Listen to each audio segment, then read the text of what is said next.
Hello সবাইকে, আপনারা সবাই কেমন আছেন? আশা করি সবাই খুব ভালো আছেন। আমিও বেশ অনেকটা ভালো আছি। আজকে সকালবেলা ঘুম থেকে উঠেই শ্রদ্ধার বাবা তার গ্রামের বাড়িতে চলে গেছে।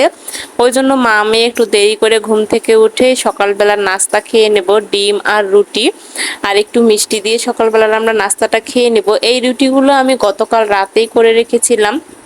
শ্রদ্ধার বাবা রাতের মধ্যে বলল তার আসতে অনেক দেরি হবে, তাই আমি ভাবলাম যেহেতু এক ট্রে ডিম নিয়ে আসা হয়েছে ওগুলো আমি পরিষ্কার করে নিই আর কয়েকটা রুটি ডলে রাখি, তাহলে মেয়ে আমার সকালবেলা খেতে পাবে।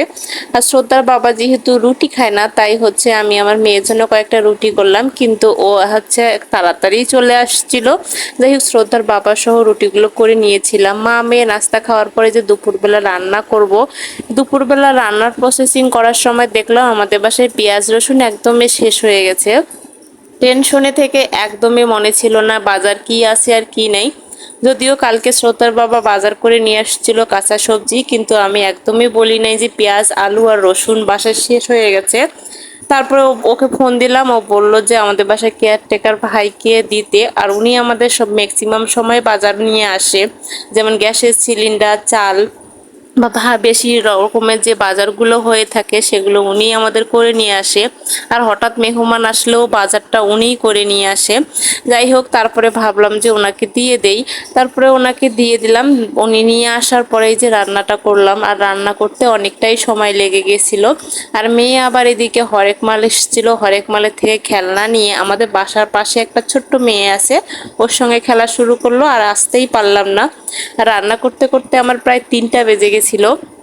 এই যে আমি কাঁঠালগুলো ভেজে নিলাম, আর হচ্ছে পটলগুলো ভেজে নেওয়ার পর এই যে পেঁয়াজ গোটা মশলা ভেজে নিয়ে তারপরে হচ্ছে এক কথায় মাংসর প্রসেসিং এর মতো করে রান্না করে নিয়েছি। আপনারা যদি এই ভিডিওটা মনোযোগ সহকারে দেখেন আর এরকম করে যদি রান্না করেন সত্যি অসাধারণ লাগবে। আদা রসুন বাটাটা দিয়ে তারপরে এই যে মাংসর মতো করে খুব ভালো করে মিক্স করে নেব। আর এভাবে কিন্তু যত ভালো কষানো হবে খেতে কিন্তু সত্যি অসাধারণ হবে।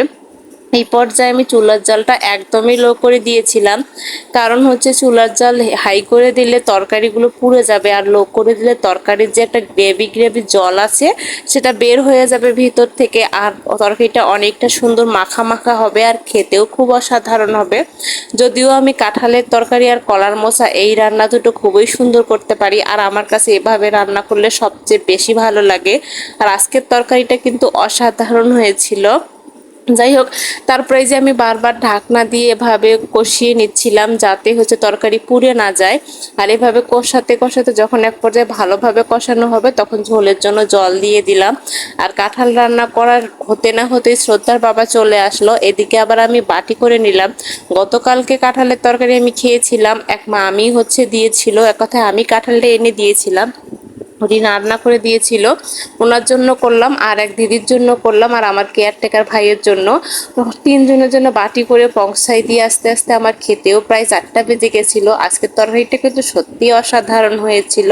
তো আজকের ভিডিওটা আমার কেমন লাগলো অবশ্যই কমেন্ট করে জানাবেন। আজকের মতো এ পর্যন্তই, টাটা।